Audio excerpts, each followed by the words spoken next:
ಬೆಳಗಾವಿ ಅಧಿವೇಶನದಲ್ಲಿ ಭಾಗಿಯಾಗಿರುವ ಸಿಎಂ ಸಿದ್ದರಾಮಯ್ಯ ಆರೋಗ್ಯದಲ್ಲಿ ಏರುಪೇರಾಗಿತ್ತು. ಚಿಕಿತ್ಸೆ ಪಡೆದ ಸಿಎಂ ಸಿದ್ದರಾಮಯ್ಯ ಬೆಳಗಾವಿಯ ಸರ್ಕಿಟ್ ಹೌಸ್ನಲ್ಲಿ ವಿಶ್ರಾಂತಿ ಪಡೀತಾ ಇದ್ದಾರೆ. ಇನ್ನು ಸರ್ಕಿಟ್ ಹೌಸ್ಗೆ ಬಂದು ಮಗ ಯತೀಂದ್ರ ಆರೋಗ್ಯ ವಿಚಾರಿಸಿದ್ರು. ಬಳಿಕ ಮಾಧ್ಯಮಗಳಿಗೆ ಪ್ರತಿಕ್ರಿಯೆ ನೀಡಿದ ಯತೀಂದ್ರ, ತಂದೆಯವರ ಆರೋಗ್ಯ ಚೆನ್ನಾಗಿದೆ, ಗ್ಯಾಸ್ಟ್ರೋಕೇಷನ್ ಇನ್ಫೆಕ್ಷನ್ ಆಗಿತ್ತು, ವೈದ್ಯರು ತಪಾಸಣೆ ನಡೆಸಿ ಮಾತ್ರೆ ಕೊಟ್ಟಿದ್ದಾರೆ ಅಂತ ಹೇಳಿದ್ದಾರೆ. ಇನ್ನು ಮಾಜಿ ಸಚಿವ ರಮೇಶ್ ಜಾರಕಿಹೊಳಿ, ಸಚಿವ ಭೈರತಿ ಸುರೇಶ್, ಜಿಟಿ ದೇವೇಗೌಡ ಭೇಟಿ ನೀಡಿ ಆರೋಗ್ಯ ವಿಚಾರಿಸಿದ್ದಾರೆ. ಕಳೆದ ಫೆಬ್ರವರಿ ಹಾಗೂ ಮಾರ್ಚ್ ತಿಂಗಳಲ್ಲಿ 5,000 ಕೋಟಿ ಗೃಹಲಕ್ಷ್ಮಿ ಹಣವನ್ನ ಮಹಿಳೆಯರ ಖಾತೆಗೆ ಹಾಕಿಲ್ಲ ಅನ್ನುವ ಸುದ್ದಿ ಇಡೀ ರಾಜ್ಯದಲ್ಲೇ ಸದ್ದು ಮಾಡ್ತಿದೆ. ಈ ಬಗ್ಗೆ ಬೆಳಗಾವಿ ಅಧಿವೇಶನದಲ್ಲೇ ಸಚಿವೆ ಲಕ್ಷ್ಮೀ ಹೆಬ್ಬಾಳ್ಕರ್ ವಿಷಾದ ವ್ಯಕ್ತಪಡಿಸಿದ್ದಾರೆ. 5,000 ಕೋಟಿ ಹಣ ಏನಾಯಿತು, ಯಾರು ನುಂಗಿದ್ದಾರೆ ಅಂತ ಪ್ರತಿಪಕ್ಷಗಳು ಪ್ರಶ್ನೆ ಮಾಡ್ತಿವೆ. ಇಂದು ಸಚಿವೆ ಲಕ್ಷ್ಮೀ ಹೆಬ್ಬಾಳ್ಕರ್ ಹಾಗೂ ಸಿಎಂ ಸಿದ್ದರಾಮಯ್ಯ ಸದನದಲ್ಲಿ ಉತ್ತರ ಕೊಡುವ ಸಾಧ್ಯತೆ ಇದೆ. ಸಿಎಂ ಸಿದ್ದರಾಮಯ್ಯ ಆಪ್ತ ಸಚಿವ ಸಂತೋಷ್ ಲಾಡ್ ಸುವರ್ಣಸೌಧದ ಆಡಳಿತ ಪಕ್ಷದ ಲಾಂಜ್ ಬಳಿ ಔತಣಕೂಟ ಏರ್ಪಡಿಸಿದ್ರು. ಡಿಸಿಎಂ ಡಿಕೆ ಶಿವಕುಮಾರ್ ಅವರನ್ನ ಔತಣಕೂಟಕ್ಕೆ ಆಹ್ವಾನಿಸಿದ್ರು. ಆದರೆ ಸಚಿವ ಲಾಡ್ ಅವರ ಆಹ್ವಾನವನ್ನ ಡಿಕೆ ಶಿವಕುಮಾರ್ ತಿರಸ್ಕರಿಸಿದ್ದಾರೆ. ಸರ್, ನನ್ನ ಮಾತು ಕೇಳಿ, ಊಟ ಚೆನ್ನಾಗಿದೆ, ಬನ್ನಿ ಸಾರ್ ಅಂತ ಲಾಡ್ ಮನವಿ ಮಾಡಿದ್ರು. ಆದರೆ ನಾನು ನಾನ್ ವೆಜ್ ಬಿಟ್ಟಿದ್ದೀನಿ ಅಂತ ಡಿಕೆಶಿ ಅಲ್ಲಿಂದ ತೆರಳಿದ್ರು.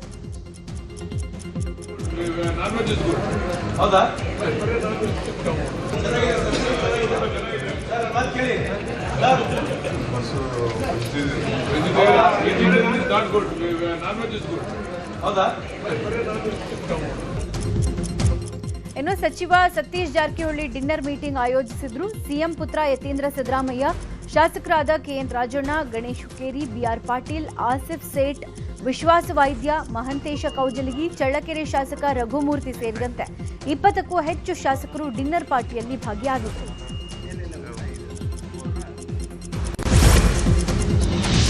ವಿಧಾನಸಭೆ ವಿರೋಧ ಪಕ್ಷದ ನಾಯಕ ಆರ್ ಅಶೋಕ್ ಸದನದಲ್ಲಿ ಪೊಲೀಸರ ಬಗ್ಗೆ ಮಾತನಾಡಿದ್ದಾರೆ. ಪೊಲೀಸರೇ ಈಗ ಕಳ್ಳರಾಗ್ಬಿಟ್ಟಿದ್ದಾರೆ. ಬೆಂಗಳೂರಲ್ಲಿ 7 ಕೋಟಿ ಎಟಿಎಂ ಹಣ ಕಳ್ಳತನ ಮಾಡಿದ್ರು. ಅದಕ್ಕೆ ಪೊಲೀಸರೇ ಪ್ಲಾನ್ ಮಾಡಿದ್ದು. ಪೊಲೀಸರೇ ಕಳ್ಳರಾದ್ರೆ ಹೇಗೆ ಅಂತ ಪ್ರಶ್ನೆ ಮಾಡಿದ್ರು. ಇನ್ನು ವಾಹನಗಳನ್ನ ಪ್ಲಾನ್ ಮಾಡಿ ಬದಲಾಯಿಸಿ ದರೋಡೆ ಮಾಡಿದ್ದಾರೆ.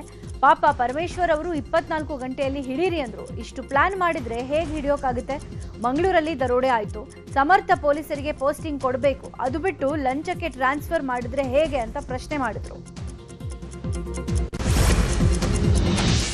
ಪೊಲೀಸ್ ಇಲಾಖೆಯಲ್ಲಿ ವರ್ಗಾವಣೆ ದಂಧೆ ನಡೀತಾ ಇದೆ ಅಂತ ಬಿಜೆಪಿ ಶಾಸಕ ಸುನಿಲ್ ಕುಮಾರ್ ಸದನದಲ್ಲಿ ಆರೋಪ ಮಾಡಿದ್ದಾರೆ. ನಾನು ಪೊಲೀಸ್ ವರ್ಗಾವಣೆಯಲ್ಲಿ ₹1 ತಗೊಂಡಿಲ್ಲ ಅಂತ ಗೃಹ ಸಚಿವರು ಮೊನ್ನೆ ಹೇಳಿದ್ರು. ಹಣ ತಗೊಂಡಿದ್ರೆ ರಾಜೀನಾಮೆ ಕೊಡ್ತೀನಿ ಅಂತ ಹೇಳಿದ್ದಾರೆ. ವರ್ಗಾವಣೆಯಲ್ಲಿ ಕೈ ಆಡಿಸಿದ ಇಂದಿರಾ ಚಂದ್ರ ಯಾರು ಅನ್ನುವ ಮೂಲಕ ಸಿಎಂ ಪುತ್ರ ಯತೀಂದ್ರ ಹೆಸರು ಹೇಳದೆ ಪರೋಕ್ಷವಾಗಿ ಆರೋಪ ಮಾಡಿದ್ದಾರೆ. ಚಳಿಗಾಲದ ಅಧಿವೇಶನದ ನಡುವೆ ನಾಳೆ ಡಿಕೆ ಶಿವಕುಮಾರ್ ಗೋಕರ್ಣ ಪ್ರವಾಸ ಹಮ್ಮಿಕೊಂಡಿದ್ದಾರೆ. ನಾಳೆ ಬೆಳಗ್ಗೆ 7:15 ತೆರಳಿ ಮಹಾಬಲೇಶ್ವರ ಮತ್ತು ಆತ್ಮಲಿಂಗ ಸ್ಪರ್ಶ ಪೂಜೆ ನಡೆಸಲಿದ್ದಾರೆ. ಆ ಬಳಿಕ ಅಂಕೋಲಾ ತಾಲೂಕಿನ ಅಂದ್ಲೆಯಲ್ಲಿರುವ ದೇವಿ ದೇವಸ್ಥಾನಕ್ಕೆ ತೆರಳುತ್ತಾರೆ. ಕಳೆದ 6 ವರ್ಷದ ಹಿಂದೆ 2019ರ ಡಿಸೆಂಬರ್ ತಿಂಗಳಲ್ಲೇ ಆನ್ಲೆ ಗ್ರಾಮಕ್ಕೆ ಆಗಮಿಸಿ ದೇವಿ ದೇವಸ್ಥಾನದಲ್ಲಿ ಪೂಜೆಯನ್ನ ಸಲ್ಲಿಸಿದ್ರು. ಮುಖ್ಯಮಂತ್ರಿ ಪಟ್ಟಕ್ಕಾಗಿ ದೇವರ ಮೊರೆ ಹೋಗ್ತಿದ್ದಾರೆ ಅಂತ ಹೇಳಲಾಗ್ತಾ ಇದೆ. ನ್ಯಾಷನಲ್ ಹೆರಾಲ್ಡ್ ಕೇಸ್ನಲ್ಲಿ ಸೋನಿಯಾ ಮತ್ತು ರಾಹುಲ್ ಗಾಂಧಿಯನ್ನ ಟಾರ್ಗೆಟ್ ಮಾಡಲಾಗಿದೆ ಅಂತ ಆರೋಪ ಮಾಡಲಾಗಿದೆ. ಹುಬ್ಬಳ್ಳಿಯಲ್ಲಿ ಕಾಂಗ್ರೆಸ್ ಪಕ್ಷದ ಕಾರ್ಯಕರ್ತರು ಬಿಜೆಪಿ ಕಚೇರಿಗೆ ಮುತ್ತಿಗೆ ಹಾಕಿ ಹೋರಾಟ ಹಮ್ಮಿಕೊಂಡಿದ್ದಾರೆ. ನ್ಯಾಷನಲ್ ಹೆರಾಲ್ಡ್ ಪತ್ರಿಕೆ ಹಗರಣದಲ್ಲಿ ಇಡಿ ಸಲ್ಲಿಸಿದ್ದ ಆರೋಪ ಪಟ್ಟಿಯನ್ನ ದೆಹಲಿ ಹೈಕೋರ್ಟ್ ತಿರಸ್ಕರಿಸಿದೆ. ಹಗರಣದ ಹೆಸರಲ್ಲಿ ಸೋನಿಯಾ ಗಾಂಧಿ ಮತ್ತು ರಾಹುಲ್ ಗಾಂಧಿ ಅವರನ್ನ ಗುರಿಯಾಗಿಸಲಾಗಿದೆ. ಬಿಜೆಪಿ ಜಾರಿ ನಿರ್ದೇಶನಾಲಯದ ದುರ್ಬಳಕೆ ಮಾಡಿಕೊಂಡಿದೆ ಅಂತ ಆರೋಪ ಮಾಡಿ ಕಚೇರಿಗೆ ಫೇರಾವ್ ಹಮ್ಮಿಕೊಳ್ಳಲಾಗಿದೆ. ಬೆಂಗಳೂರಿನ ವೈಯಾಲಿ ಕಾವಲ್ ಪೊಲೀಸ್ ಠಾಣೆ ಎದುರು ಹೈ ಡ್ರಾಮಾ ನಡೆದಿದೆ. ನ್ಯಾಷನಲ್ ಹೆರಾಲ್ಡ್ ಪ್ರಕರಣದಲ್ಲಿ ಇಡಿ ಸುಳ್ಳು ಪ್ರಕರಣ ದಾಖಲಿಸಿರುವ ವಿಚಾರವಾಗಿ ಕಾಂಗ್ರೆಸ್ ಪ್ರತಿಭಟನೆ ನಡೆಸಿದ್ದು, ಸೋನಿಯಾ ಗಾಂಧಿ ಹಾಗೂ ರಾಹುಲ್ ಗಾಂಧಿ ವಿರುದ್ಧ ಪ್ರಕರಣ ರದ್ದಾದ ಹಿನ್ನೆಲೆ ಮಲ್ಲೇಶ್ವರದಲ್ಲಿರುವ ಬಿಜೆಪಿ ಮುಖ್ಯ ಕಚೇರಿಗೆ ಮುತ್ತಿಗೆ ಹಾಕಿದರು.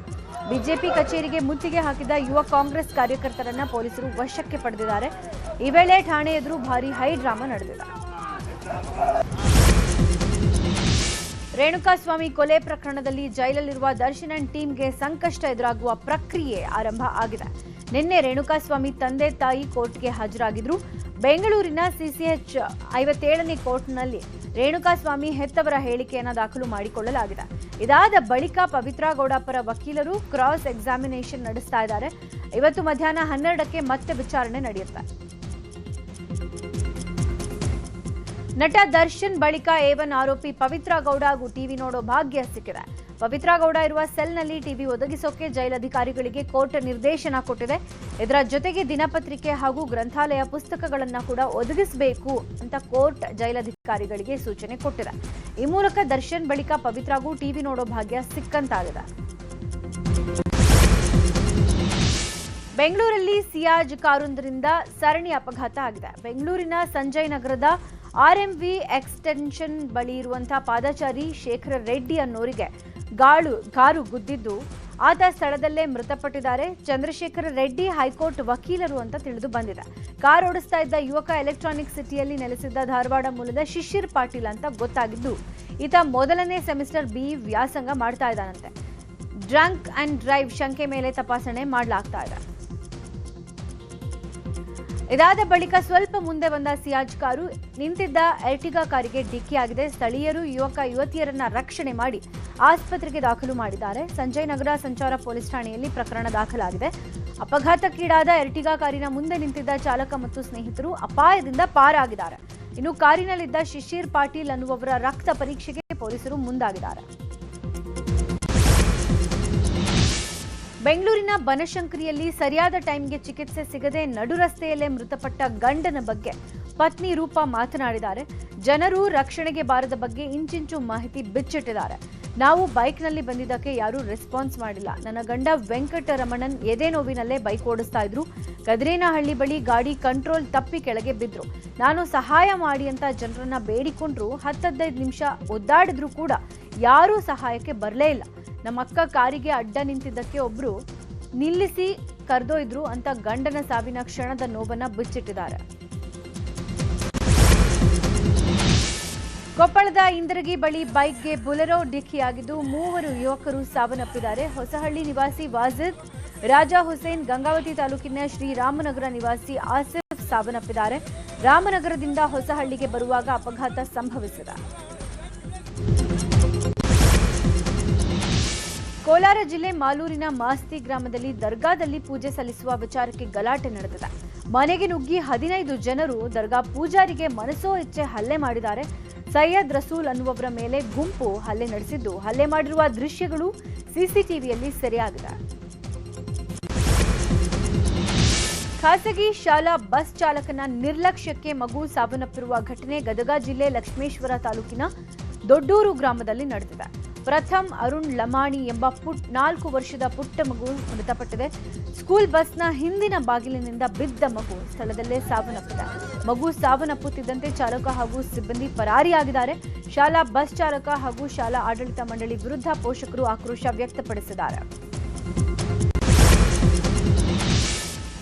ಉಡುಪಿ ಜಿಲ್ಲೆಯ ಬ್ರಹ್ಮಾವರದಲ್ಲಿ ಪೊಲೀಸರಿಂದ ಹಲ್ಲೆಗೊಳಗಾದ ಅಕ್ಷತಾ ಪೂಜಾರಿಗೆ ನ್ಯಾಯ ಒದಗಿಸಬೇಕು ಅಂತ ಆಗ್ರಹಿಸಿ ಪ್ರತಿಭಟನೆ ನಡೆಸಲಾಗ್ತಾ ಇದೆ. ಬ್ರಹ್ಮಾವರ ಪೊಲೀಸ್ ಠಾಣೆಯ ಆವರಣದಲ್ಲಿ ಪ್ರತಿಭಟನಾಕಾರರು ಆಕ್ರೋಶ ವ್ಯಕ್ತಪಡಿಸಿದ್ದು, ಅಕ್ಷತಾ ಪೂಜಾರಿ ನೀಡಿರುವ ದೂರಿನ ಮೇಲೆ ಪೊಲೀಸರ ವಿರುದ್ಧ ಎಫ್ಐಆರ್ ದಾಖಲಿಸಬೇಕು ಅಂತ ಒತ್ತಾಯಿಸಿದ್ದಾರೆ. ಅಕ್ಷತಾ ನೀಡಿರುವ ದೂರಿನಂತೆ ಎಫ್ಐಆರ್ ಮಾಡದೆ ಆಕೆಯ ವಿರುದ್ಧವೇ ದೂರು ದಾಖಲಿಸಲಾಗಿದೆ.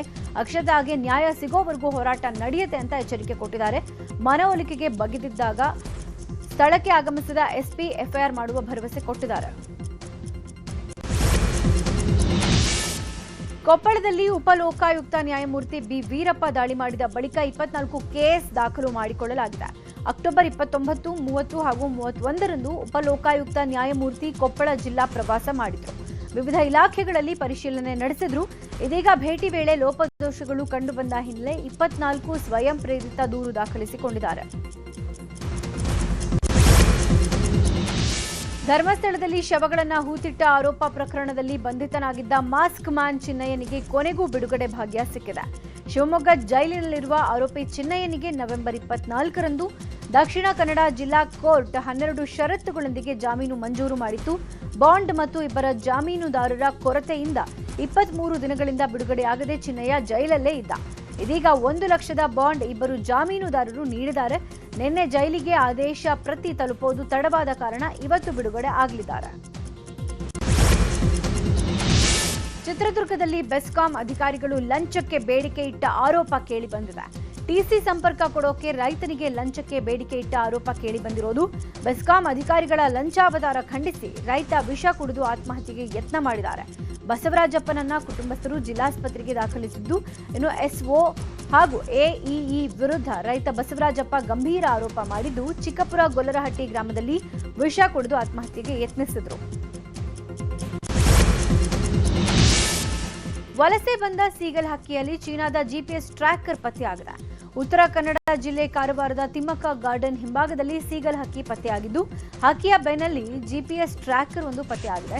ಅರಣ್ಯ ಇಲಾಖೆ ಅಧಿಕಾರಿಗಳು ಸೀಗಲ್ ಹಕ್ಕಿಯನ್ನ ವಶಕ್ಕೆ ಪಡ್ಕೊಂಡಿದ್ದಾರೆ.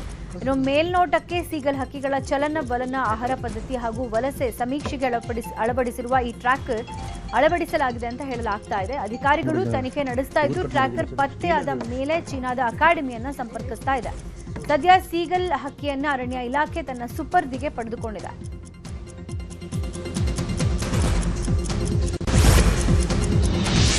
ದಾರಿಯಲ್ಲಿ ಹೋಗುತ್ತಿದ್ದ ವೃದ್ಧನ ಮೇಲೆ ಬಿಡಾಡಿ ದನ ದಾಳಿ ಮಾಡಿದ್ದು, ವೃದ್ಧ ಸ್ಥಳದಲ್ಲೇ ಸಾವನ್ನಪ್ಪಿದ್ದಾನೆ. ಆನೇಕಲ್ ತಾಲೂಕಿನ ಹುಲಿಮಂಗಲದಲ್ಲಿ ಘಟನೆ ನಡೆದಿದೆ. ದನದ ದಾಳಿಯಿಂದ 57 ವರ್ಷದ ರಾಮರೆಡ್ಡಿ ಸ್ಥಳದಲ್ಲೇ ಮೃತಪಟ್ಟಿದ್ದಾರೆ. ವೃದ್ಧನ ಮೇಲೆ ಬಿಡಾಡಿ ದನ ದಾಳಿ ಮಾಡಿರುವ ದೃಶ್ಯ ಸಿಸಿ ಕ್ಯಾಮೆರಾದಲ್ಲಿ ಸೆರೆಯಾಗಿದೆ. ಇನ್ನು ಅತಿ ಭಯಾನಕವಾಗಿದೆ. ಎತ್ತಿನ ಹುಟ್ಟುಹಬ್ಬವನ್ನ ಡಿಜೆ ಅಬ್ಬರದೊಂದಿಗೆ ಅದ್ಧೂರಿಯಾಗಿ ಆಚರಣೆ ಮಾಡಲಾಗಿದೆ. ಹುಬ್ಬಳ್ಳಿಯ ಕೋಳಿವಾಡ ಗ್ರಾಮದಲ್ಲಿ ತನ್ನ ಎತ್ತಿಗೆ ಸಲಗ ಸರ್ಕಾರ್ ಅಂತ ನಾಮಕರಣ ಮಾಡಿರುವ ರೈತ ಈಶ್ವರಪ್ಪ ಗುಂಜಳ ಡಿಜೆಯೊಂದಿಗೆ 6 ಕೇಕ್ಗಳನ್ನು ಕತ್ತರಿಸಿ ಅದ್ಧೂರಿಯಾಗಿ ಹುಟ್ಟುಹಬ್ಬ ಆಚರಿಸಿದ್ದಾರೆ. ಹುಟ್ಟುಹಬ್ಬದಲ್ಲಿ ಭಾಗಿಯಾದ ಕೋಳಿವಾಡ ಗ್ರಾಮಸ್ಥರು ಡಿಜೆ ತಾಳಕ್ಕೆ ಹೆಜ್ಜೆ ಹಾಕಿ ಕುಣಿದು ಕುಪ್ಪಳಿಸಿದ್ದಾರೆ. ಸರ್ಕಾರ ಹಾಗೂ ಸಾರಿಗೆ ನೌಕರರ ನಡುವಿನ ಹಗ್ಗಜಗ್ಗಾಟ ಮುಂದುವರೆದಿದೆ. ಹೊಸ ವರ್ಷಕ್ಕೆ ಸರ್ಕಾರಕ್ಕೆ ಸಾರಿಗೆ ನೌಕರರು ಶಾಕ್ ಕೊಡೋಕೆ ಮುಂದಾಗಿದ್ದಾರೆ. ಸಾರಿಗೆ ಮುಖಂಡರ ಜಂಟಿ ಕ್ರಿಯೆ ಸಮಿತಿಯಿಂದ ಮತ್ತೊಂದು ಸುತ್ತಿನ ಸಭೆ ಆಗಿದೆ. ಮಲ್ಲೇಶ್ವರ ಎಐಟಿಯುಸಿ ಕಚೇರಿಯಲ್ಲಿ ಅನಂತ್ ಸುಬ್ಬರಾವ್ ನೇತೃತ್ವದಲ್ಲಿ 7 ಸಾರಿಗೆ ಸಂಘಟನೆಗಳು ಭಾಗಿಯಾಗಿತ್ತು. ಹಲವು ಸಭೆಗಳಾದರೂ ಬೇಡಿಕೆಗಳಿಗೆ ಸರ್ಕಾರ ಒಪ್ಪಿರಲಿಲ್ಲ. ಹೀಗಾಗಿ ಹೊಸ ವರ್ಷಕ್ಕೆ ಸಾರಿಗೆ ಬಂದ್ ಮಾಡಿ ಹೋರಾಟಕ್ಕೆ ತಯಾರಿ ಮಾಡಿಸಿದ್ದಾರೆ. ಅದಕ್ಕೂ ಮೊದಲು ರಾಜ್ಯದ ಜನರನ್ನ ವಿಶ್ವಾಸಕ್ಕೆ ತೆಗೆದುಕೊಳ್ಳೋಕೆ ಸಾರಿಗೆ ಮುಖಂಡರು ಮುಂದಾಗಿದ್ದಾರೆ. ಜನರಿಗೆ ಕರಪತ್ರ ಹಂಚಿ ಮಾಹಿತಿ ನೀಡೋಕೆ ನಿರ್ಧಾರ ಮಾಡಲಾಗಿದೆ. ರಾಷ್ಟ್ರ ರಾಜಧಾನಿಯಲ್ಲಿ ವಾಯು ಗುಣಮಟ್ಟ ಕ್ಷೀಣಿಸ್ತಾ ಇರುವ ಹಿನ್ನೆಲೆ ಸುಪ್ರೀಂ ಕೋರ್ಟ್ ತನ್ನ ಹಿಂದಿನ ಆದೇಶವನ್ನ ಮಾರ್ಪಡಿಸಿದೆ.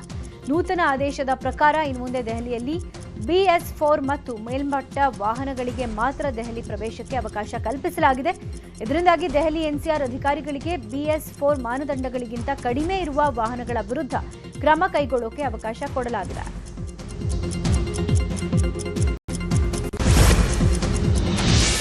ಗೋವಾ ಕ್ಲಬ್ನಲ್ಲಿ ನಡೆದಿದ್ದ ಅಗ್ನಿ ಅವಘಡ ಪ್ರಕರಣ ಸಂಬಂಧ ಮಾಲೀಕರನ್ನ ಪೊಲೀಸ್ ಕಸ್ಟಡಿಗೆ ನೀಡಲಾಗಿದೆ. ಬರ್ಚ್ವೈ ರೋಮಿಯೋ ಲೇನ್ ನೈಟ್ ಕ್ಲಬ್ ಮಾಲೀಕರನ್ನ ಥೈಲ್ಯಾಂಡ್ನಲ್ಲಿ ಬಂಧನ ಮಾಡಿ ಗಡೀಪಾರು ಮಾಡಲಾಗಿತ್ತು. ಮಾಪುಸಾ ಜಿಲ್ಲಾ ಕೋರ್ಟ್ಗೆ ಲೂಥ್ರಾ ಬ್ರದರ್ಸ್ ಗೋವಾ ಪೊಲೀಸರು ಹಾಜರುಪಡಿಸಿದ್ರು. ವಿಚಾರಣೆ ನಡೆಸಿದ ಕೋರ್ಟ್ 5 ದಿನಗಳ ಕಾಲ ಪೊಲೀಸ್ ಕಸ್ಟಡಿಗೆ ನೀಡಿ ಆದೇಶ ಮಾಡಿದೆ. ಇನ್ನು ಕೋರ್ಟ್ ಸೂಚನೆಯ ಮೇರೆಗೆ ಮತ್ತೊಮ್ಮೆ ಮೆಡಿಕಲ್ ಟೆಸ್ಟ್ ಮಾಡಿಸಿ ದುರಂತ ಸ್ಥಳಕ್ಕೆ ಕರೆದೊಯ್ದು ಸ್ಥಳ ಮಹಜರು ಮಾಡಲಿದ್ದಾರೆ. ಬೆಂಗಳೂರಿನಲ್ಲಿರುವ ಬಾಲಿವುಡ್ ನಟಿ ಶಿಲ್ಪಾ ಶೆಟ್ಟಿ ಒಡೆತನದ ಬಾಸ್ಟಿಯನ್ ಪಬ್ ಮೇಲೆ ಐಟಿ ದಾಳಿ ನಡೆಸಿದೆ. ಸತತ 9 ಗಂಟೆಗಳ ಕಾಲ ಐಟಿ ಅಧಿಕಾರಿಗಳು ದಾಳಿ ನಡೆಸಿ ಪರಿಶೀಲನೆ ನಡೆಸಿದ್ದಾರೆ. ಮುಂಬೈನಲ್ಲೂ ಐಟಿ ಅಧಿಕಾರಿಗಳು ದಾಳಿ ಮಾಡಿದ್ರು. ಅದರ ಮುಂದುವರೆದ ಭಾಗವಾಗಿ ಬೆಂಗಳೂರಿನ ಬಾಸ್ಟಿಯನ್ ಪಬ್ ಮೇಲೆ ದಾಳಿ ನಡೆಸಲಾಗಿದೆ. 10ಕ್ಕೂ ಹೆಚ್ಚು ಐಟಿ ಅಧಿಕಾರಿಗಳ ತಂಡ ಪಬ್ ವಹಿವಾಟು, ಅಕೌಂಟ್ಸ್, ಕಡತಗಳ ಪರಿಶೀಲನೆ ನಡೆಸಿದೆ. ಇತ್ತ 60 ಕೋಟಿ ವಂಚನೆ ಕೇಸ್ನಲ್ಲಿ ಮುಂಬೈನಲ್ಲಿ ಶಿಲ್ಪಾ ಶೆಟ್ಟಿ ದಂಪತಿ ಮೇಲೆ ಎಫ್ಐಆರ್ ದಾಖಲಾಗಿದೆ. 3 ದೇಶಗಳ ಪ್ರವಾಸದಲ್ಲಿರುವ ಪ್ರಧಾನಿ ಮೋದಿಗೆ ಇಥಿಯೋಪಿಯಾದ ಅತ್ಯುನ್ನತ ಪ್ರಶಸ್ತಿ ನೀಡಿ ಗೌರವಿಸಲಾಗಿದೆ. ಅಡಿಸ್ ಅಬಾಬಾದಲ್ಲಿ the great honour Nishan of Ethiopia ಪ್ರಶಸ್ತಿಯನ್ನ ಇಥಿಯೋಪಿಯಾ ಪ್ರಧಾನಿ ಅಬಿ ಅಹ್ಮದ್ ಅಲಿ ಪ್ರದಾನ ಮಾಡಿದ್ದಾರೆ. ಇವತ್ತು ಪ್ರಧಾನಿ ಮೋದಿಗೆ ಸಿಕ್ಕ 28ನೇ ಅಂತಾರಾಷ್ಟ್ರೀಯ ಗೌರವವಾಗಿದೆ. ಔತಣಕೂಟದಲ್ಲಿ ಇಥಿಯೋಪಿಯನ್ ಗಾಯಕರು ವಂದೇ ಮಾತರಂ ಹಾಡಿದ್ದಾರೆ. ಜೋರ್ಡನ್, ಇಥಿಯೋಪಿಯಾ ಪ್ರವಾಸ ಮುಗಿಸಿರುವ ಪ್ರಧಾನಿ ಮೋದಿ ಓಮನ್ಗೆ ತೆರಳಿದ್ದಾರೆ. ಮಸ್ಕತ್ಗೆ ಬಂದಿಳಿದ ಮೋದಿ ಅವರನ್ನ ಸಾಂಪ್ರದಾಯಿಕವಾಗಿ ಸ್ವಾಗತ ಮಾಡಲಾಗಿದೆ. 3 ದೇಶಗಳ ಪ್ರವಾಸ ಮುಗಿಸಿ ಇವತ್ತು ಭಾರತಕ್ಕೆ ಮೋದಿ ವಾಪಸ್ ಆಗಲಿದ್ದಾರೆ. ಜಾಗತಿಕ football icon Lionel Messi Bharat ಭೇಟಿ ನೀಡಿದ್ದ ವೇಳೆ ಗುಜರಾತ್ನ ಜಾಮ್ ನಗರದಲ್ಲಿರುವ ವಂತಾರಕ್ಕೆ ಭೇಟಿ ಕೊಟ್ಟಿದ್ರು. ಈ ವೇಳೆ ಮೆಸ್ಸಿಗೆ ವಂತಾರ ಸಂಸ್ಥಾಪಕ ಅನಂತ್ ಅಂಬಾನಿ ಹಾಗೂ ರಾಧಿಕಾ ಮರ್ಚೆಂಟ್ ದಂಪತಿ ಸ್ವಾಗತ ಕೋರಿದ್ದಾರೆ. ವಂತಾರದಲ್ಲಿರುವ ಅಂಬೆ ಮಾತಾ, ಗಣೇಶ್, ಹನುಮಾನ್ ಮತ್ತು ಶಿವ ಮಂದಿರದಲ್ಲಿ ಪೂಜೆಯಲ್ಲಿ ಮೆಸ್ಸಿ ಭಾಗಿಯಾಗಿ ವಿಶೇಷ ಆರತಿ ಮಾಡಿದ್ದಾರೆ. ವಂತಾರದಲ್ಲಿನ ಪ್ರಾಣಿಗಳ ವೈವಿಧ್ಯ ಜಗತ್ತನ್ನು ಕಂಡು ಪುಳಕಿತರಾದ ಮೆಸ್ಸಿ ಒಂದಷ್ಟು ಫೋಟೋ ತೆಗೆಸಿಕೊಂಡು ಖುಷಿಪಟ್ಟರು. ವಂತಾರದ ಆತಿಥ್ಯಕ್ಕೆ ತುಂಬಾ ಸಂತೋಷಪಟ್ಟಿದ್ದಾರೆ.